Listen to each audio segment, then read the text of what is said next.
풀어본 사람들도 있고 아마 아직 안 풀어본 사람들도 있겠지만 총 45문제예요. 70분 동안 풀고요. 생각보다 시간이 좀 작죠? 그냥 문항수로 생각을 해봤을 때는 한 문제에 1분을 못 쓰는 꼴이 되는 거잖아. 그치? 근데 이제 우리가 문제가 딱 시작이 되고 나면은 바로 듣기부터 해요. 그래서 듣기가 1번부터 17번까지 있어요. 근데 듣기 시간에 이제 안녕하세요. 지금부터 영어 모의고사 시작하겠습니다. 요 멘트부터 이제 영어 모의고사 듣기가 끝났습니다. 까지 나오면 대충 25분 정도가 걸려요. 그 앞에 뒤에 살짝 빼고 보면은 한 20분 정도 안팎으로 걸려요. 듣기가 1에서 17분까지. 약 37점이라고 하는 거는 약간 점수 배점이 살짝 차이가 날 수도 있어요. 어떨 때는 뭐 3점짜리가 좀 더 많을 수도 있고 좀 적을 수도 있어가지고 듣기가 37점이나 차지를 하죠. 듣기에서 많이 틀리면은 등급이 굉장히 낮아지는 경우가 많아요. 독해를 다 맞는다고 해도 63점밖에 못 맞아요. 63점을 맞으면 4등급이거든요. 그러니까 듣기를 놓치면 안 되겠죠. 그리고 이제 독해가 18번부터 45번이라서 약 60점대 초반 정도로 구성이 되는데 우리가 이제 시험이 시작됨과 동시에 영어 듣기가 시작을 하고 영어 듣기가 끝나면 바로 나머지 문제들을 푼다. 이렇게 일단 원칙적으로는 이래요. 근데 이제 본인이 영어 듣기를 얼마나 잘하느냐에 따라 살짝 문제 푸는 방식이 달라질 수는 있어요. 일단 그 문제 푸는 순서에 대해서는 다 한번 쭉 설명을 하고 얘기를 할게요. 듣기는 내가 듣기에 뭐가 나오는지는 딱히 오늘은 딱 가져오지는 않았어요. 그래서 듣기는 좀 다음에 또 내가 한번 설명을 해줄 거고요. 독해 쪽에 있는 부분에 대해서 설명을 해볼 텐데 우리가 이제 시험지가 있어요. 시험지가 있으면은 이제 첫 번째 페이지에 첫 번째 영어 써 있고 여기 한 바닥이 다 듣기야. 그 다음에 이제 그 다음 페이지를 넘기면은 여기 반이 듣기고 여기부터 이제 독해가 시작이에요. 18문부터 있거든요. 듣기 바로 다음 문제 18, 19, 20 이렇게 되어 있어요. 내가 이렇게 번호로서 얘기해주는 이유가 뭐냐면 그 영어 모의고사는 무슨 번호에 무슨 유형이 나오는지 그냥 정해져 있어. 변수가 아예 없거든요. 그래서 그냥 우리가 이런 식으로 얘기하는 거예요. 예를 들어 너희가 와서 쌤 저 31번부터 34번 못 풀었어요 라고 하면은 그게 무슨 유형인데가 아니라 너희가 정확히 무슨 유형을 못 풀었는지 내가 알 수 있는 거죠. 우리는 결국에는 나중에 유형 이름으로 얘기하거나 아니면 번호로 얘기하게 될 거예요. 예를 들어 18번 맞았냐 19번 맞았냐 이런 식으로. 그래서 처음에 18번 같은 경우에는 편지가 나와. 편지가 막 요청서 이런 게 나와요. 그래서 내가 어떠한 사정인데 어쩌고 저쩌고 이런 거 해가지고 이 글의 편지에 그 쓴 목적이 뭐냐 이게 꼭 나와요. 그래서 처음에 나오는 거는 난이도로 쳤을 때 18, 19, 20은 난이도가 되게 낮은 편에 속하죠. 내가 만약에 난이도를 5로 별표 5개로 한다면 얘네는 하나 정도예요. 별 하나 정도. 첫 번째 문제는 이런 유형이 나오고 그 다음에 두 번째 문제는 이게 나와. 심경의 변화. 그래서 심경의 변화도 쉬운 문제 중에 하나죠. 그래서 여기에 나오는 게 이제 감정 형용사, 감정과 관련된 형용사나 아니면 분사 형태가 많이 나와요.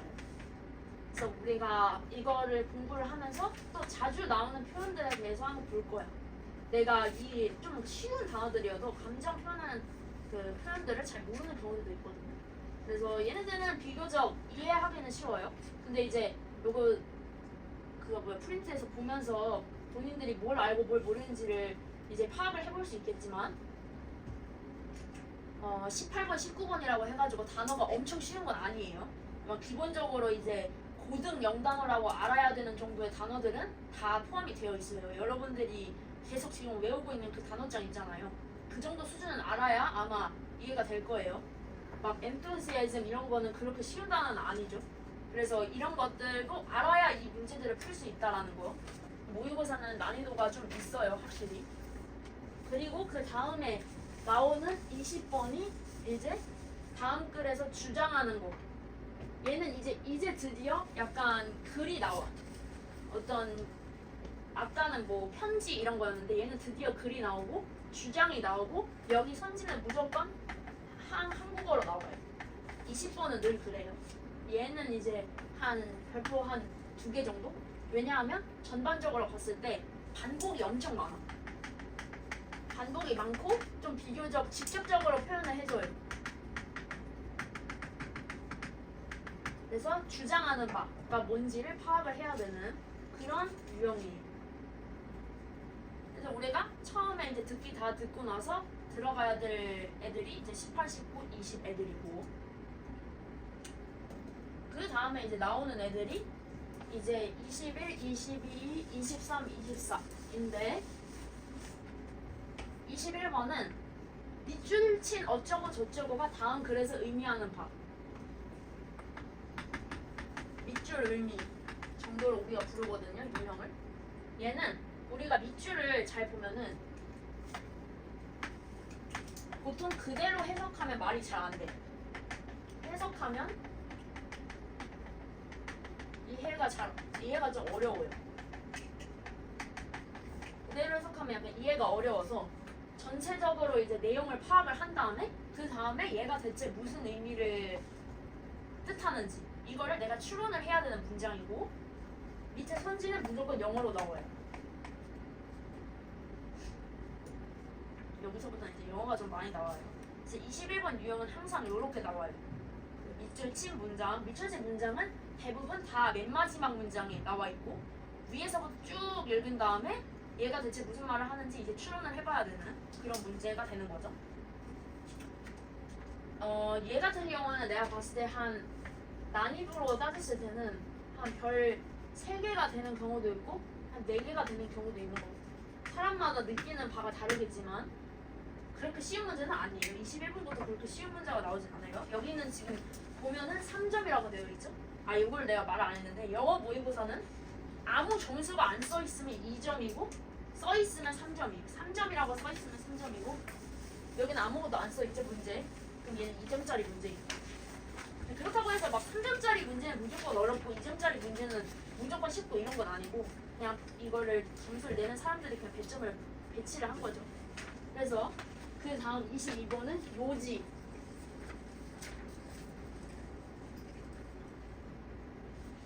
(22번) 하고 그 뒤에 23번 하고 24번 이렇게 나와 있잖아요. 요지, 주장, 제목 이렇게 가거든요.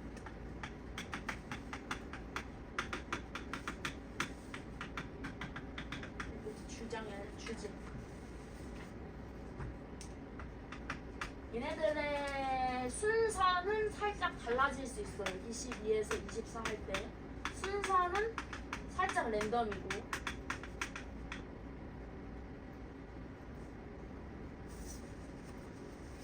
요지 같은 경우에는 한국어로 나오고요. 그 다음에 주제 제목은 영어로 나와요. 그래서 전체적으로 얘도 읽고 해석을 하고 그 다음에 선지를 보고 내가 답을 찾아야 되는 그런 흐름이겠죠? 그래서 얘네들은 전반적으로 그냥 난이도를 생각하면 한 별 3개 정도, 별 2개에서 3개 정도로 다 비슷하게 구성이 되어 있어요. 주제 같은 건 아무래도 선지가 영어일 경우에는 좀 더 어려울 수는 있겠지. 제목도 마찬가지고요. 그 다음에 이제 그 다음 페이지로 넘어가면은 이제 떠먹여주는 페이지들이 나와. 네 문제가 있거든요. 25, 26, 27, 28 이렇게. 그래서 얘네들은 비교적 굉장히 난이도는 낮은 편이에요. 일단 처음 유형은 도표. 25번은 무조건 도표가 나와. 그래서 여기에서 이제 내용을 읽은 다음에 틀린 부분을 찾으면 돼요. 보통은 뭐 퍼센트에서 틀리게 하거나 아니면 뭐 더 크다, 작다 이런 거에서 보통 틀리게 해. 아니면 더 높다, 낮다 이런 표현 있잖아요. 그래서 이 위에 있는 표를 읽고 여기랑 매치를 해가지고 잘 비교를 해서 문제를 풀어보면 되는 건데, 아무래도 표현 자체가 뭐 이 설문조사에서는 어떤 나라는 몇 퍼센트고 어떤 나라는 몇 퍼센트고 이런 애들이 엄청 많다 보니까 자주 나오는 표현들 정도만 익히면은 앞에 있는 문제들보다는 확실히 독해나 이런 거는 좀 적어요. 독해를 해야 되는 수준이라 양 같은 거는. 다음에 그 다음 유형은 인물 소개. 26번은 인물 소개예요. 인물에 대한 설명이 나와. 언제 태어났고 어디 대학을 나왔고 무슨 업적을 이뤘고 한 다음에 이 밑에 선지는 한국어로 나와요. 그리고 일반적으로 어떤 식이냐면 이 순서대로 글이 써져 있어. 막 선지가 섞여져 있지는 않고요. 처음 부분을 보면 이런 관련된 내용이 나오고 그 다음에는 이거 나오고 순서대로 나와 있어. 그래서 뭐 사람마다 살짝 풀이 방법이 다를 수는 있겠지만요. 선생님은 대부분 앞에서부터 끝까지 읽고 그 다음에 문제를 풀으라고 하는데 뭐 학생들마다 한 문장씩 읽고 대조해서 푸는 경우들도 있어요. 왜냐면 순서대로 나오니까. 그만큼 내용은 그냥 단어를 읽고 해석만 할 줄 알면은 뭐 딱히 어려운 부분은 아니다. 그리고 그 다음 문제 27, 28은 보면 이제 생각이 비슷하게 생겼을 거예요. 둘 다 안내문이죠. 하나는 일치하지 않는 것 고르기, 하나는 일치하는 것 고르기. 이렇게 되지. 그래서 얘네들은 선지도 다 항상 한국어예요. 아무래도 딱 봐도 이제 난이도가 다 쉽죠? 그래서 여기 25, 26, 27, 28 같은 경우에는 다들 별표 하나짜리 문제. 웬만하면 틀리지 말라고 주는 문제로 볼 수가 있고요.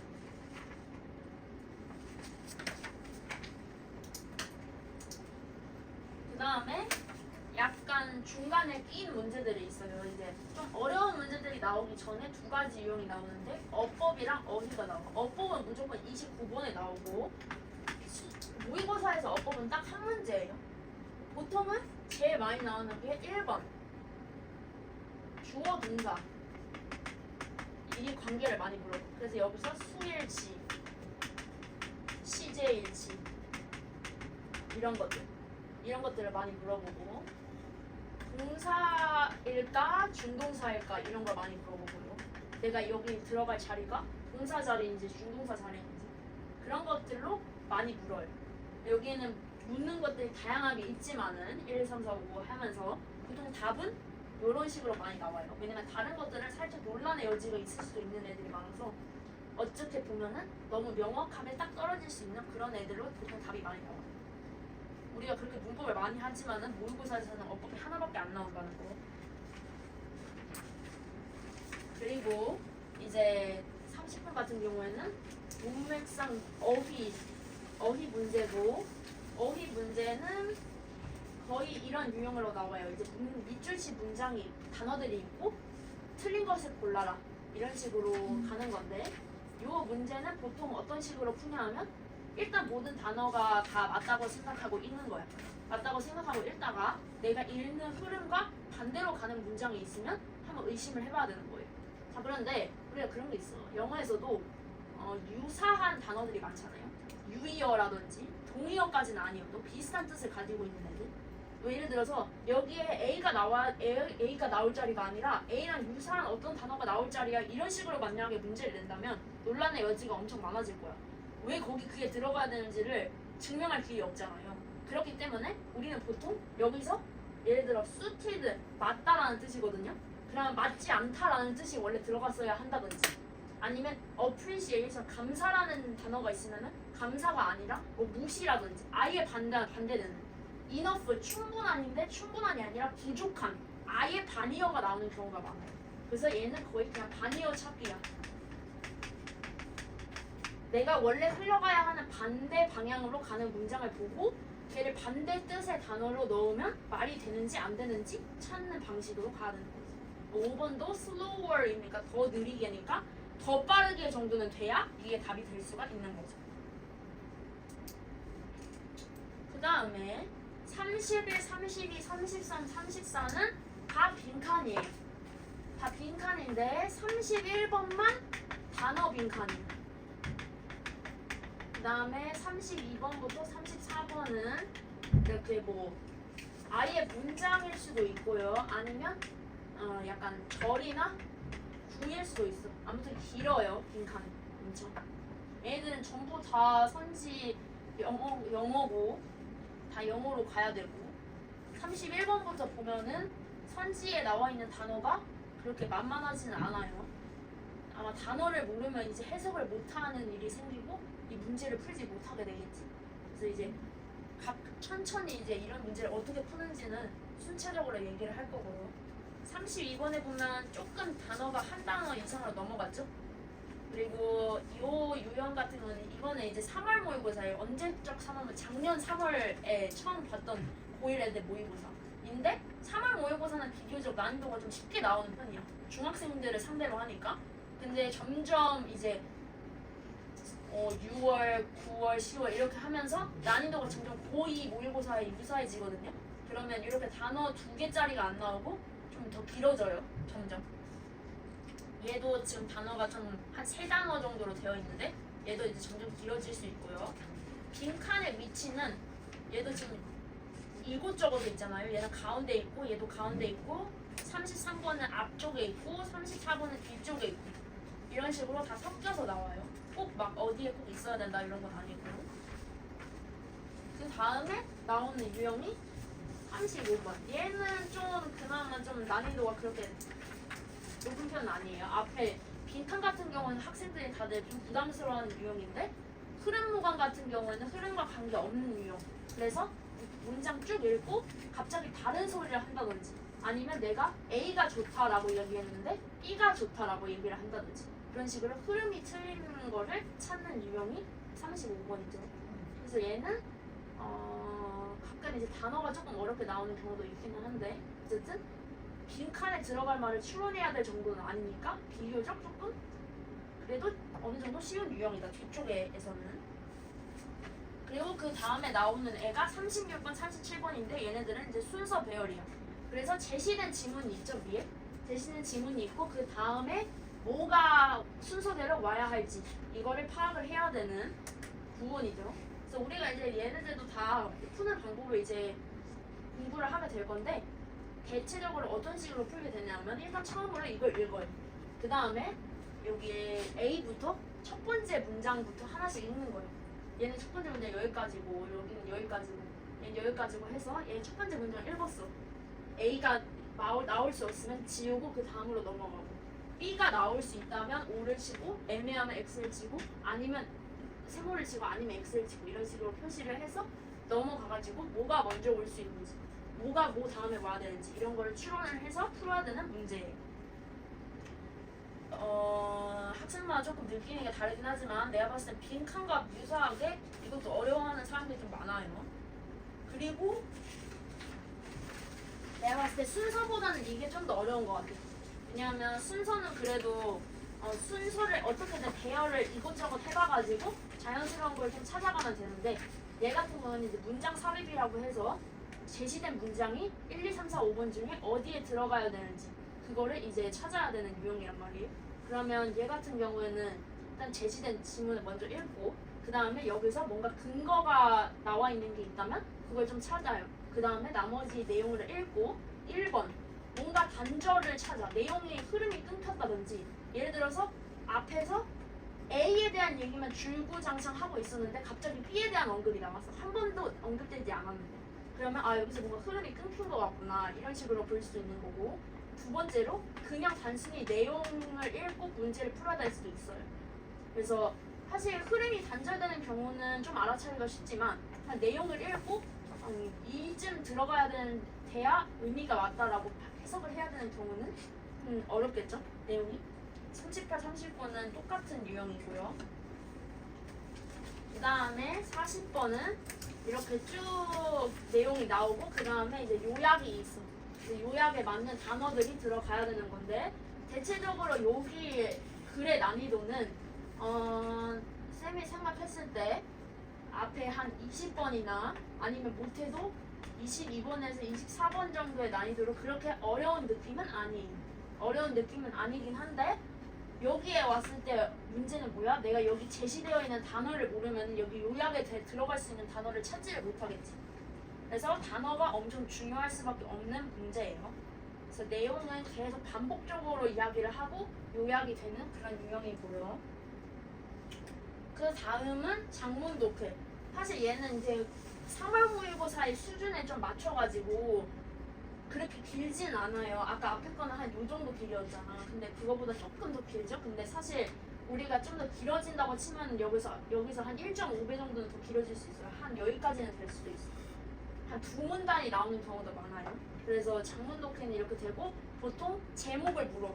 그래서 제목은 다 영어로 나오고 두 번째로 나오는 게 낱말의 쓰임. 아까 그 30번 문제랑 비슷하죠? 그래서 얘는 읽으면서 낱말의 쓰임이 적절하지 않은 거 골라야 되는 거 풀면서 동시에 풀어야 되는 그런 문제라서 조금 어려운 부분이 있고요. 그리고 마지막으로 나오는 게 이제 얘네들은 이야기야 이야기. 앞에는 뭐 되게 개념적인 얘기를 많이 해요. 뭐 인간의 삶은 어쩌고 저쩌고 과학이 어쩌고 저쩌고 실험을 했는데 무슨 결과가 나왔고 그런 것들을 얘기하면 얘는 long ago로 시작하잖아. 오래전에 이런 식으로 해서 A 다음에 나와야 할 이야기의 순서를 배치를 하는 거예요. 그래서 그걸 배열을 하고 읽으면서 배열을 하면 돼. 그리고 읽으면서 이제 밑줄 친 단어 중에 가리키는 대상, 지칭에 대한 내용이죠. 얘도 읽으면서 해야 돼. 읽으면서 여기에 힘이 있으면 이 힘이 누구인지 작게 적어 놓으면 좋겠죠? 그럼 나중에 문제 풀 때 한 번에 풀 수 있잖아. 그래서 지칭을 하는 거랑 그 다음에 마지막에 내용 확인. 얘도 항상 나오고 항상 한국어로 나와요. 항상 한국어로 나와요. 그래서 이렇게 나와 있어요. 모의고사 구성은 이렇게 되어 있고 이제 문제 푸는 순서에 대해서 우리가 생각을 해보자면 우리 다 각자 영어를 얼마나 들을 수 있는지도 다 다르고 단어를 얼마나 아는지 문제를 얼마나 빨리 읽을 수 있는지도 전부 다 다르기 때문에 이제 3월 모의고사 전에 뭐 통 모의고사다 몇 번 풀어볼 거고 확인을 할 거지만 그 전에는 이제 따로따로 띄어서 공부를 할 거라 이렇게 한 번에 푸는 연습을 많이 하지는 못할 수도 있어요. 그런데 쌤이 이제 권장을 하는 이제 방식이 있어요. 일단 영어 듣기를 들어요. 그 다음에 아까 굉장히 쉬운 문제들이 있었지.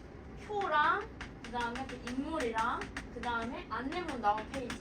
얘는 그냥 거저주는 문제니까 그거 먼저 푸는 게 좋고 그 다음에 18번부터 20번 듣기 바로 옆에 있었던 문제 걔네가 또 난이도가 낮으니까 요거 먼저 풀고요. 그 다음에 이제 듣기 오른쪽 페이지 얘네 둘은 순서를 바꿔도 상관없어요.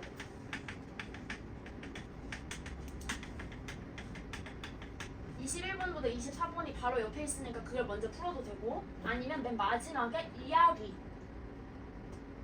부분으로 넘어가서 푸는 것도 좋아요. 왜냐하면 걔네들은 난이도가 쉽고 점수를 조금 더 빨리 얻을 수 있으니까 그것들 일단 먼저 푼 다음에 그 다음에 그나마 조금 접근하기 쉬운 게 이제 어법 어휘 그 다음에 흐름 무관 얘네들을 추가로 풀고 그 다음에 정말 시간이 난다면 순서 문장 삽입 요약 풀고 빈칸을 제일 마지막에 푸는 거를 일단은 쌤이 추천을 하기는 해요. 자, 그런데 내가 만약에 영어 듣기를 듣는 데 있어서 큰 어려움이 없다. 나는 영어 듣기를 평소에 많이 했어가지고 쉽게 들을 수 있다 라고 한다면 듣기를 들으면서 이걸 푸는 거야. 듣기를 들으면서 풀다가 답이 나오면 앞에서 답 체크하고 이런 식으로. 근데 이거는 어느 정도 연습이 있어야 풀 수 있겠죠? 그래서 보통 이제 좀 상위권 학생들의 경우에 영어 듣기를 들으면서 여기까지 혹은 여기까지 푸는 경우들이 있어요. 21번, 24번까지. 그래서 만약에 본인이 좀 고득점을 원하고 1등급까지를 원한다라고 생각을 한다면 영어 듣기에서 빈칸을 두지 말고 영어 듣기 익숙하게 해가지고 들으면서 뒤에 독해까지 풀 수 있는 것까지 연습을 하면 시간이 엄청 많이 남을 거란 말이지. 여기서 요만큼을 세이브를 하고 벌써 몇 문제야? 4문제에다가 7문제에다가 11문제잖아. 11문제나 벌써 한 거니까 앞으로 남은 문제가 훨씬 적어지겠죠. 그래서 그렇게 할 수 있는 방법이 있어요. 그렇습니다. 일단은 그래요.